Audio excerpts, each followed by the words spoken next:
Grime 2 is a captivating sequel to 2021's action-adventure role-playing game, building meaningfully on its predecessor with improved mechanics while bringing back the striking art style that made the original so memorable. My time with it has not only been fun, but also challenging enough to have me exploring its well-designed levels in the hopes of testing my skills against new enemies.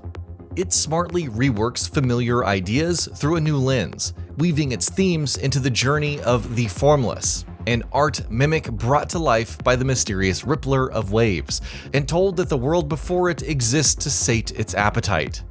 That setup gives real purpose to the combat, pushing you deeper into the world as you cut down enemy after enemy and encounter the occasional ally along the way.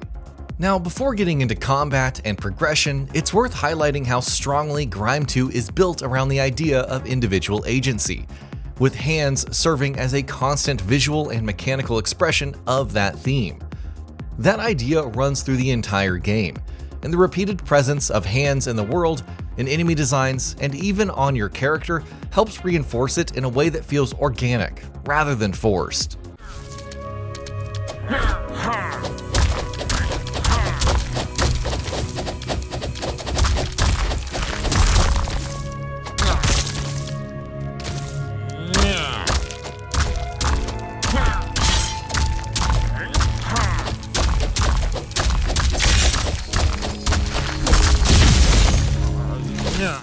The world itself carries an ethereal charm to it, its dangers seeming so natural and organic that you're compelled to learn more about how it came to be the way that it is. It's also elegantly structured, with areas folding back into one another so naturally that the path forward remains coherent even when you're poking around every hidden corner for much needed upgrades.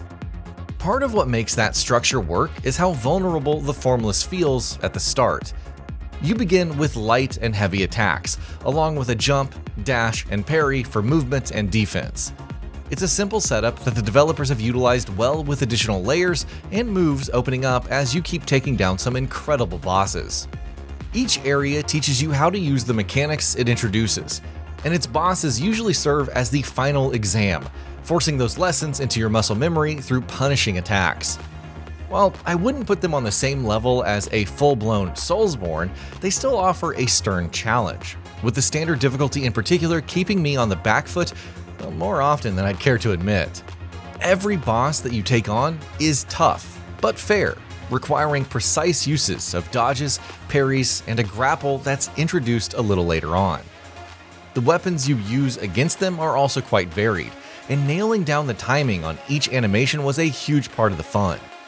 You'll likely settle into a preferred pairing of melee and ranged options, which gives you the flexibility to handle most encounters efficiently. Of course, the art mimic does have one massive trick up its sleeve, and that's the ability to absorb molds of your enemies, using their own moves against them. Several enemies come with a yellow dot on their health bars. Whittling them down to their breaking point opens them up to a grapple that lets you copy their abilities. Repeat the process enough times, and that move gets added to a growing list that you can then mix and match to make your mimic your own. The environment could work either for you or against you, depending on how you use it, which adds interesting wrinkles to fights, ensuring that things in this weird world never get boring. And that's because exploring each level requires a fair bit of dexterity on your part, be it in dealing with the various enemies in different combinations that stand in your way, or some platforming challenges that were a pleasure to pull off correctly thanks to how cool it all looked. Even slight mistakes can quickly shatter your rhythm, whether that means eating damage from enemies or blundering into carefully placed traps.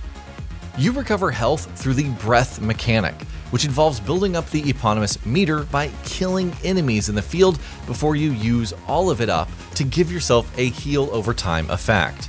It's fairly quick, but does require that you continue to avoid damage in case you're really low on health. The force meter adds an interesting layer to offense, rewarding you for managing it well rather than simply mashing attacks. Managing all of these elements when you're juggling multiple enemies or trying to learn the ins and outs of a boss's attacks is deviously delightful. It looks so simple to a spectator, as you're probably going to see yourself if you dive in, but is challenging and incredibly satisfying to pull off. It's the kind of combat system that feels instantly inviting, even while demanding real concentration and precision. The story helps set it all up with context for your adventures, and is another solid part of the experience. Now, I'm a fan of games that tell their stories through world building, and this one has that in spades. You meet a range of characters, some welcoming and others decidedly less so, who stand out thanks to strong visual design and sharp writing. It's a testament to Grime 2's quality that there is a certain wit and charm to be found in its bleak world, and the story brings it all together very well. The soundtrack deserves special mention too, giving many areas a haunting beauty that makes it easy to stop and simply take in the atmosphere. Now, I'm particularly fond of the adorable noises some enemies make when they let loose and attack. It made me chuckle to myself even as I was laser focused on the action.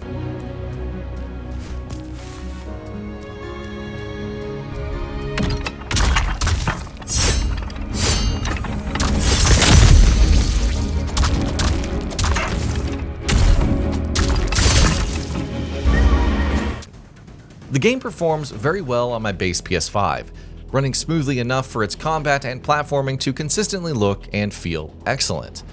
Although there aren't any graphical options on offer, I reckon they're an unnecessary addition to a game that looks and performs like this one does.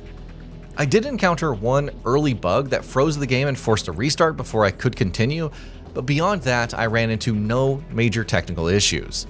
There was also the occasional bit of pop-in when traversing between areas, but you're unlikely to notice it unless you're actively looking for it. But it does bear mentioning nonetheless.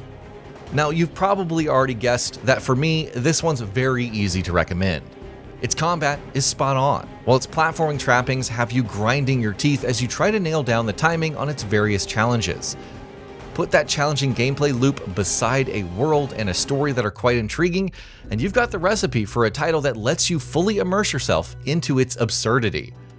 If you were a fan of the original title, you are going to love this one. If you're new to Grime, well, strap in for a very entertaining romp through a world that's spellbinding right from the get-go. Either way, this one is worth your cash, and the time and effort it takes to master all that it has to offer. Its difficulty may look intimidating from the outside, but it shouldn't put you off, because you'd be missing out on one of the more compelling RPGs in recent memory. And that'll be about it for this one. If you guys like what we're doing at Gaming Vault, please consider subscribing to our channel, and I'll see you guys on the next video.